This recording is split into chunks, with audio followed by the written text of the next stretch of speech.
So this is the Nothing Headphone 1, launched here today in London. It's basically Nothing doing for over-ears noise-cancelling headphones what it's trying to do for phones.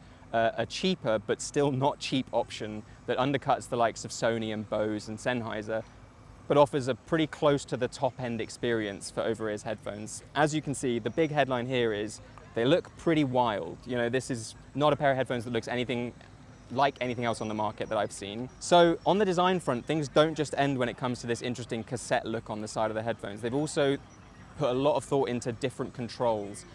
Nothing has been very clear that they didn't want to put any sort of touch controls on the side of each ear cup, which I think is a good direction. Those controls are often imprecise. Instead, we've got some pretty crazy buttons.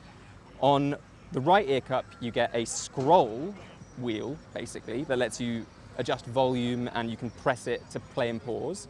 There's also a rocker key that lets you skip tracks back and forward, and if you hold it down, you scrub through them, which is a pretty different experience and a bit of a throwback.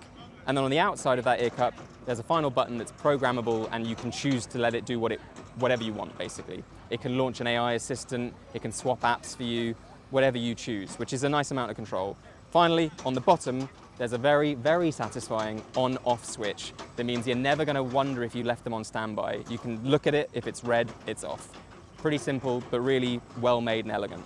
The whole thing is really nicely made.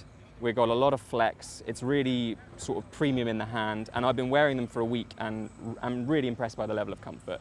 And crucially, as I'll demonstrate right now, once they're on your head, they actually don't look crazy. You know, front on, this is a pretty normal looking headphone. It's just when you go side on that things stand out a little bit more from the crowd.